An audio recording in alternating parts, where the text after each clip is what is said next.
কয়টা হানেছে চাও চোখের চাউনি আলাদা বুতুম পেশার বোতল বড় বড় চোখ কয়টা হানেছে আমি 5,000টা আমি গেলে 2,000 দেন আপনি সেই সকালে যে রামদের বাজারের দোকানে একটাও ঘুরতে বাদ দেয়নি আর সেই যে একটা হয় যে কুমাতি কুমাতি কুমাতি কুমাতি এনে এনে ঠেয়াইছি আর তুমি কও যে 2,000 টাকা ঠিক আছে যত সামনেতে তুমি কিনো ও তো ওই নিজে যাবে বিদায় এই কৌশল আসছে পুরুষরা এখন সব বলদ হয়ে গেছে বউকে জীবনে কোনোদিন মহিলাদেরকে কোনোদিন মার্কেট করতে যাইতে অনুমতি দেবেন না একবার যদি ওরা নিজেরা যে বাজার করে নিজেদের বাজার নিজেরা করা একবার করে আর জীবনে করে যদি ওদেরকে কিছু কিনে দিয়ে খুশি করতে পারবেন না কোনোদিন পারবেন না আপনি শাড়ি একখানে এনে দিয়েছেন 5,000 টাকা দিয়ে উনি জাতি পারে নাই বলে কয়টা হানেছে চাও চোখের চাউনি আলাদা বুতুম পেশার বোতল বড় বড় চোখ কয়টা হানেছে আমি 5,000 টাকা আমি গেলে 2,000 টাকা দেন আপনি সেই সকালে যে রামদের বাজারের দোকানে একটাও ঘুরতে বাদ দেয়নি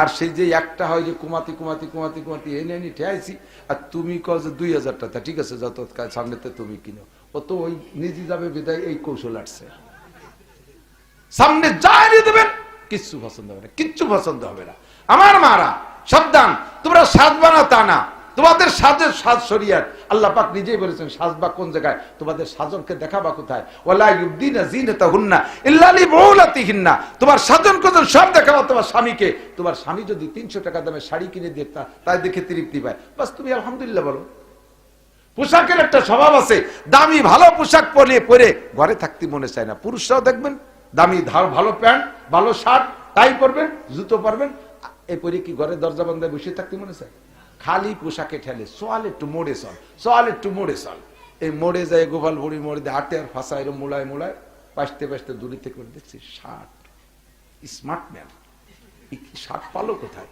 এই প্যান্ট দেখছিস ও মনে হয় বাংলাদেশি প্যান্ট না জুতোর ভাব দেখছিস একটু উড়িয়ে কানে আসে আর ছোট ছোট জাহি মারেও ভাব দেয় এলো পোশাকের স্বভাব পোশাকে পরিয়ে পোশাক ওয়ালাকে ঘরে থাকতে দেয় না খালি মানুষের মধ্যে নেবে মানুষকে দেখাবে মহিলাদেরকে যত দামি শাড়ি পরাবেন ওই শাড়ি পরেছে ঘরের মধ্যে লুকায় থাকতে পারবে না ওই শাড়ি দেখাইতে তার রাস্তায় যেতে মনে যাবে শাড়ি দেখাইতে তার বাজারে যাইতে মনে যাবে কথা কন না কেন আপনি বুঝ নিতে হবে আপনার এটা হিসাব রাখতে হবে আমার এই সাজগোজ অলংকার পোশাক আশা দেখবে আমার স্বামী সে আমারে যা কিনে দিয়ে যা পরাইয়া খুশি থাকে বাস আলহামদুলিল্লাহ যদি এতে শুকর আদায় করতে না পারেন তাহলে আপনি যাবেন মার্কেটে রমজানে রোজা থাইয়ে রামদের বাজার গোপালগঞ্জের বাজার ফিল্ডিং মারিয়ে আসবেন আর কয়ে যে রোজা থাইয়ে জান্ডা শেষ হয়ে গেছে ঈদ বাজার করতে তোমার রোজা বাড়ি যায়নি চাষি ওই বিটাকে কেনুর গুতই রোজা গোপালগঞ্জের রামদের বাজারে রয়ে গেছে 70,000 ফেরেশতা নামায় দেবে ওই জায়গায় সুসগুলোর ছেঁচা বাড়ি দেওয়ার জন্য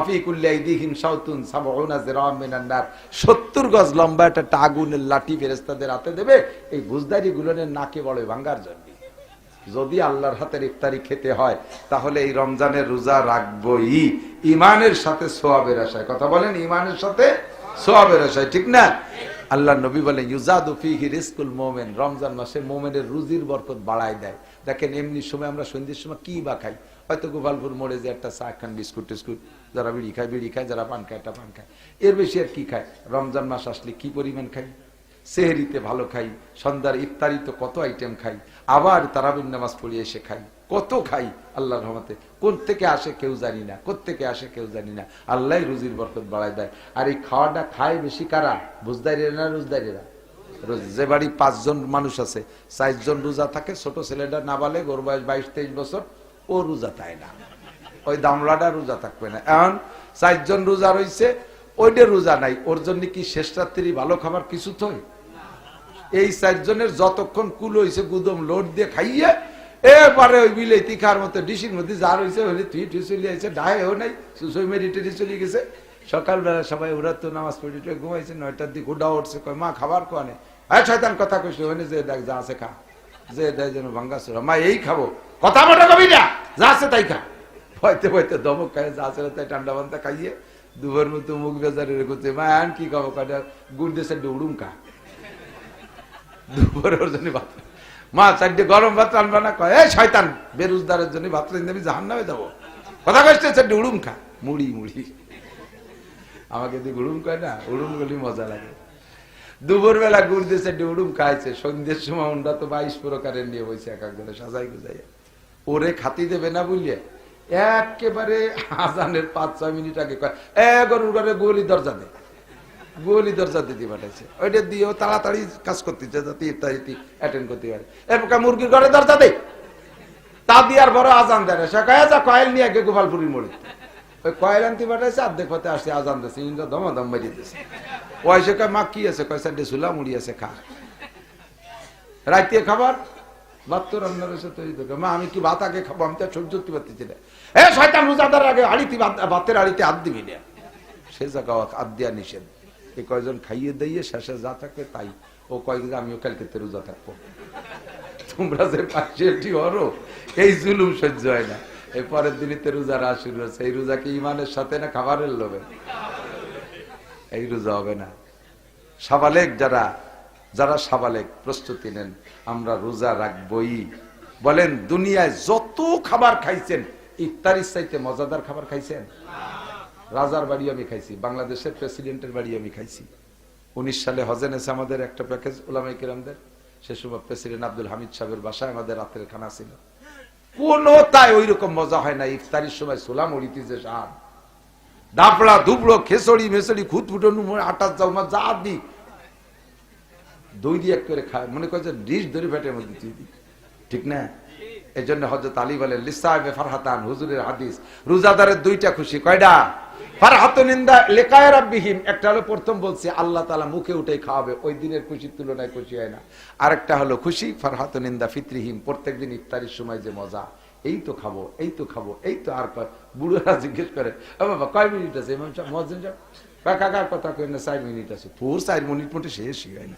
সে আসরের পরে তো করছিস 4 মিনিট, আসরের পরে তো বলে 4 মিনিট, তোর গড়ি নষ্ট আমি মারিয়ে দিলাম। কিন্তু এর মধ্যে আর এক মসজিদে আজান দেয়, কই ওই মসজিদ কয় না কাকা হলো হিন্দুরা উলুধ্বনি দিতেছে, চুপ করেন, এটা আর 4 মিনিট। এই যে খাবো খাবো একটা ভাবের পর যে খানা, এই খানার চাইতে জগতে মজার হতে পারে? এটা তুমি জীবনেও বুঝবা না। শ্বশুর বাড়ির খাবার এই স্বাদ নাই, প্রেসিডেন্ট প্রধানমন্ত্রীর বাড়ি এই খাবারের স্বাদ নাই। এই মজাটা নিতে হলে রমজানের রোজা রাখতে হবে। হযরত আলী বলেন 3টে জিনিস আমার ভালো লাগে, ইকরামুজ যায়িফ, মেহমানকে মেহমানদারি করতে ভালো লাগে, আযরবু বিসাইফ, ময়দানে যে কাফেরকে মারতে আমার ভালো লাগে, ওয়াসাওমু ফিসাইফ, গরমকালে রোজা রাখতে ভালো লাগে, কারণ গরমকালে রোজা রাখতে কষ্ট বেশি হয়, ইফতারিতে মজা বেশি হয়। ঠিক আছে না? রমজান মাস মহিলাদের বড় ইনকামের মাস, বড় ইনকামের মাস। বাড়ি যে কয়জন রোজা থাকবে ওই কয়জনের খাবার দাবার অ্যারেঞ্জ করবে মহিলারা। সমস্ত যে কয়জন রোজাদার হবে ওই কয়জন রোজা রেখে যে নাকি পাবে, এর ব্যবস্থাপক যারা এরা তৈরি করে, যারা ইন্তজাম করে যে মহিলা, ওই মহিলাদের আমলনামায় আল্লাহ তাআলা অতিরিক্ত ওই কয়জন রোজাদারের নেকি দিয়ে দেবে। শর্ত হলো মহিলা রোজা রাখবা, নামাজ পড়বা, আর তুমি ঈদ বাজার করতে গোপালগঞ্জ বিটাগের সাথে ঠেলা খাতে যাবা না, রামদের বাজারে যাওয়ার দরকার নাই। স্বামীরা যা কিনে দেয় তারপর আত্মতৃপ্তি থাকবা। কতক্ষণ? আর আপনারা আমরা বলদ হয়ে গেছি, পুরুষরা এখন সব বলদ হয়ে গেছে। বউকে জীবনে কোনোদিন মহিলাদেরকে কোনোদিন মার্কেট করতে যাইতে অনুমতি দেবেন না। একবার যদি ওরা নিজেরা যে বাজার করে, নিজেদের বাজার নিজেরা করা একবার করে, আর জীবনে কোনোদিন ওদেরকে কিছু কিনে দিয়ে খুশি করতে পারবেন না, কোনদিন পারবেন না। আপনি শাড়ি একখানে এনে দিয়েছেন 5000 টাকা দিয়ে, উনি জাতি পারেন নাই বলে কয়টা হানেছে, সাহস চোখের চাউ নিয়ে আলাদা, বুতুম পেশার মতন বড় বড় চোখ, কয়টা হানেছে? আমি 5000 টাকা, আমি গেলে 2000 টাকা দেন। আপনি সেই সকালে যে রামদের বাজারের দোকানে একটাও ঘুরতে বাদ দেয়নি, আর সেই যে একটা হয় যে কুমাতি কুমাতি কুমাতি কুমাতি এনে এনে ঠেয়াইছি, আর তুমি কও যে 2000 টাকা, ঠিক আছে যত সামনেতে তুমি কিনো। ও তো ওই নিজে যাবে বিদায় এই কৌশল আসছে, সামনে যাই দেবেন কিচ্ছু পছন্দ হবে না, কিচ্ছু পছন্দ হবে না। আমার মারা সাবধান, তোমরা সাজবা না তা না, তোমাদের সাজের সাজ শরিয়াত। আল্লাহ পাক নিজেই বলেছেন সাজবা কোন জায়গায়, তোমাদের সাজনকে দেখাবা কোথায়। ওয়ালা ইউবদিনা যিনাতাহুন্না ইল্লা লিবুলাতিহিন্না, তোমার সাজন কোজন সব দেখাবা তোমার স্বামীকে। তোমার স্বামী যদি 300 টাকা দামের শাড়ি কিনে দিয়ে তাই দেখে তৃপ্তি পায়, বাস তুমি আলহামদুলিল্লাহ বলো।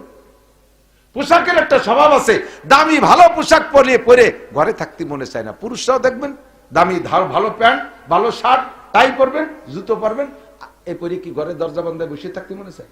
খালি পোশাকে ঠেলে সোয়াল একটু মোড়ে চল, সোয়াল একটু মোড়ে চল। এই মোড়ে যায় গোপাল বুড়ি মোড়ে দিয়ে হাঁটে আর ফাঁসা এরম মোড়ায় মোড়ায় পাশতে পাশতে দূরিতে করে দেখছি শার্ট, স্মার্ট ম্যান। শার্ট পালো কোথায়, এই প্যান্ট দেখছিস ও মনে হয় বাংলাদেশি প্যান্ট না, জুতোর ভাব দেখছিস, একটু উড়িয়ে উড়িয়ে কানে আসে আর ছোট ছোট জাহি মারেও ভাব দেয়। এলো পোশাকের স্বভাব, পোশাকে পরিয়ে পোশাক ওয়ালাকে ঘরে থাকতে দেয় না, খালি মানুষের মধ্যে নেবে, মানুষকে দেখাবে। মহিলাদেরকে যত দামি শাড়ি পরাবেন, ওই শাড়ি পরেছে ঘরের মধ্যে লুকায় থাকতে পারবে না, ওই শাড়ি দেখাইতে তার রাস্তায় যেতে মনে চাবে, শাড়ি দেখাইতে তার বাজারে যাইতে মনে চাবে। কথা কন না কেন? আপনি বুঝ নিতে হবে, আপনার এটা হিসাব রাখতে হবে, আমার এই সাজগোজ অলংকার পোশাক আশা দেখবে আমার স্বামী, সে আমার যা কিনে দিয়ে যা পরাইয়া খুশি থাকে, বাস আলহামদুলিল্লাহ। যদি এতে শুকর আদায় করতে না পারেন, তাহলে আপনি যাবেন মার্কেটে, রমজানে রোজা থাইয়ে ব্রাহ্মদের বাজার, গোপালগঞ্জের বাজার ফিল্ডিং মারিয়ে আসবেন, আর কই যে রোজা থাইয়ে জান্ডা শেষ হয়ে গেছে ঈদ বাজার করতে, তোমার রোজা বাড়ি যায়নি চাষি, ওই বিটাকে কেনুর গুতোই রোজা গোপালগঞ্জ আর রামদের বাজারে রয়ে গেছে। এই সমস্ত রোজায় ওই পুরস্কার দেওয়া হবে না। আল্লাহ তাআলা আমাদের রমজান মাসের হক আদায় করে ইবাদত করে তৌফিক দান করবেন। লাস্ট ফিনিশিং ছোট্ট একটা কথা, এদিক তাকান, এদিক তাকান। দুনিয়ায় মানুষের চাকরি করেন, চাকরি করে না অনেকে, সরকারি চাকরি যারা করে তাদের দেখলে বুঝবেন, মাসে 30-40-50 হাজার টাকা বেতন পায়, সংসারে যা খরচ বেতনের টাকায় সমান সমান হয়ে যায়, ডানি ভাবে রাখতে পারে না, তারপরও চাকরি করে যায়, কিছুই ডানি করতে পারে নাই। কেন? রিটায়ার্ডের সময় একবারে 50 লাখ টাকা পাবো, এই টাকাটাকে সামনে করে নিয়ে সমান সমান চাকরি করতে থাকে। রিটায়ার্ডের পরে ওই 50 লাখ টাকা নিয়ে এসে যারা একটু বুদ্ধিজীবী জ্ঞানী মানুষ, তারা কি করে, 25 লাখ টাকা দিয়ে ওই কাশিয়ানির আশপাশে একটু জমি রাখে, রামদের বাজারের পাশে একটু যে জায়গা ভাড়া চলে, একটু 25 লাখ টাকা দিয়ে জমি রেখে আর 25 লাখ টাকা দিয়ে 3 ইউনিটের ছোট মোটো একটা বাসা বানায় দেয়, যে 3টে ফ্যামিলিরে ভাড়া দেওয়া যায়, যাতে মাসে মাসে 3 ফ্যামিলি থেকে 3 ইউনিট থেকে 3-10 30,000 টাকা আসে। এই দিয়ে আমি মরাকাল পর্যন্ত দিয়ে মুছে খাতি পারবো, ছেলে মেয়ের মোকাবেক কেউ লাগবে না। এই লোকটা জ্ঞানী মানুষ, এই লোকটা কি জ্ঞানী মানুষ, যে কাহারও কাছে মোকাবেক কেউ লাগবে না, 3 ইউনিট থেকে আমার টাকা আসবে, ভাড়ার টাকা। সেম নবী পাক বলেন, তুমিও যদি চালাক হও তাহলে তোমাকে একটা চালাকি শিখাই দেই, যতদিন দুনিয়া আছো নামাজ পড়ো, রোজা রাখো, হজ করো, যাকাত দাও, এই ইবাদতের বিনিময়ে যা বেতন পাচ্ছ তাদের দুনিয়ায় তুমি খেয়ে দিয়ে যাচ্ছ, কিন্তু মরার পরে ওয়ানাদি অনন্তকাল জান্নাতে থাকতে হবে। এই লম্বা টাইম তোমার ইনকাম সোর্স কি? অথচ কবরে যে নামাজ রোজা হজ যাকাত নাই, তোমার এই সময় ইনকাম সোর্স কি? আয়ের একটা পথ খুলে রেখে আসো। ইজা মাতাল ইনসান ইনকাতা আনহু আমালুহু ইল্লা মিন সালাসা। হুজুর বলেন 3 ইউনিটের একটা বিল্ডিং তুমি খুলে রেখে আসতে পারো। 1 নম্বরে সাদকায়ে জারিয়া, 2 নম্বরে ইলমিন ইনতাফাউ বিহি, 3 নম্বরে ওয়ালাদিন সালিহিন ইয়াদউলা। 1 নম্বরে স্থায়ী করে সদকা, যেই সদকাগুলো দীর্ঘদিন দুনিয়ায় থাকে, ওখান থেকে কবরে নেকি যাবে। 2 নম্বরে দ্বীনি ইলম শিক্ষা দিয়ে আসবা, যার থেকে শাখা প্রশাখা বাড়বে। আমার হুজুর আব্দুর রহমান সাহেব হুজুর আমারে পড়াইছে, আমি 1000-এর উপরে আলেম ছাত্র আমার হয়ে গেছে, আমার শাখায় যত ছাত্র হয়েছে সমস্ত যারা যা পড়তেছে আমার হুজুর বাক পাচ্ছে। হুজুরের উস্তাদ আবার তারাইল বুকরা মোহতান সাহেব আমারও উস্তাদ হুজুর, আমরা যা কামাই করতেছি হুজুর জায়গায় বসে পাচ্ছে। এটা টায়ার সোর্স খোলা। আর একটা হলো ওয়ালাদিন সালিহিন ইয়াদউলা, নেক সন্তান কবরের কাছে যে রব্বির হামহুমা পড়লে আল্লাহ মাফ করে দেয় সব। এই 3টে ইউনিট খুলে রেখে যেতে পারেন। তো আপনাদের এখানে নগদে এখানে যে কবরস্থান, কবরস্থানের কাজ চলতেছে, কবরস্থানের একটা বাউন্ডারি, কবরে সবার যাইতেই হবে। কথা কন, কবরে সবার যাইতেই হবে, এর থেকে রেহাই নাই।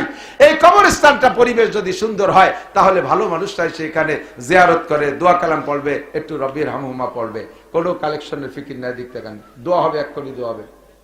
মানুষ এত বড় চালাক আর সচেতন, যখন বোঝে যে এই জাতীয় কিছু হবে সেই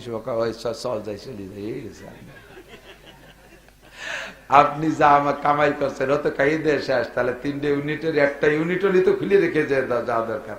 তো সদকায়ে জারিয়া হিসেবে আজকের পকেটে বিসমিল্লাহ করে হাত দেবেন, আজকের পকেটে বিসমিল্লাহ করে হাত দেবেন, 100, 200, 10, 20, 50 যা আছে এই টাকাটা আপনারা কবরস্থানের নামে দেবেন। কবরস্থানে আমাদের ফরাদ ভাই নিষেধ করছে, আর 2-1 মুরব্বী বলছে। তো এখন লাস্টে নিষেধ আর বলার ভিতর দিয়ে আমারও বলে নাই, দায়িত্ব দেয় নেই, ওনাদের কাহারও মতামত হোক আর না হোক, আমি একটু দাবি করি এই কবরে যেতে হবে। আপনি ওখানে দিয়ে যান, বাউন্ডারি ওয়ালের ভিতরে থাকবে, ইনশাআল্লাহ কবরের পরিবেশটা সুন্দর হবে। আর সবাই মরার আগে ওসিয়াত করে যাবেন, বাড়ির মধ্যে যেন আপনারা দাফন না করে, গণকবরে দাফন নেওয়ার চেষ্টা করবেন। খেয়াল করেন, কারণ আপনার বাড়ির মধ্যে যেখানে কবর দেশে 200 বছর পরে যে আপনার কবরের কোনো আলামত থাকবে না, ওর উপরে কেউ না কেউ পায়খানা বাঁধিয়ে বসবে, জিয়ারত করবে না, মনে রাখবে না। আর গণকবর স্থানে এই দুর্নীতিটা হবে না, ওখানেই অনাকার্যটা হবেন না। পাশাপাশি আর একটা বিষয় হলো, এই জায়গা আমি ঘামিয়ে গেছি, স্টেজে আমি ঘামিয়ে গেছি, খেয়াল করতেছেন? আমার ঘাম দেখে পিছনে একটা ছেলে এসে আমারে বাতাস দেয়। আমারে বাতাস দিলে সাইডে হুজুর আছে, সাইডে আর একজন আছে, এই বাতাস কি খালি আমি একা পাই না, পাশের জনরাও পায়, পাশের জনরাও পায়। কোন গণকবরস্থানে যদি একজন আল্লাহর ওলি দাফন হয়, একজন জান্নাতি মানুষের দাফন হয়, ওর কবরে জান্নাত থেকে আলো বাতাস আসে, ওই আলো বাতাসের ভাগই পুরো কবরস্থানে সবাই কিছু না কিছু পায়। এই জন্য সিঙ্গেল বাড়ির মধ্যে আপনার যত জায়গা জমি থাকুক, কবরস্থানের ভিতরে কবর নেওয়ার চেষ্টা করবেন, আর এখানে বসে দোয়া হবে। যদি কের তৌফিক থাকে বলবে যাবেন, একটু যাবে আপনাদের কাছে যাবে, ভিতরে যাবে, একটু শরীক থাকবেন ইনশাআল্লাহ। 10, 20, 50, 100, 200, 500 যার যেমন তৌফিক, যাও ভলেন্টিয়াররা, যাও ভলেন্টিয়াররা ভিতরে যাও, আল্লাহর বান্দারা খুশি খুশি দেবে, কোনো জবরদস্তি নাই। জামার কোরস নিয়ে এইভাবে ঢুকে পড়েন, ওই সাধু আবার দেন, এইভাবে কোরস নিয়ে যান, দুইজন দুই দিক যেতে পারবেন, মাত্র দুইজন নাকি লোক আর নাই। স্থানীয় ঢোকেন, মুরব্বীরা যান, দুই একজন যান, দেন পকেটে হাত দেন, বিসমিল্লাহ করে হাত দেন। 10 মিলে সহযোগিতা করলে মৌলানা হাফেজ জিনাত সাহেব 100 ইট চাইছে, 200 ইট চাইছে, দিতে পারেন নাই, দিয়ে দেন।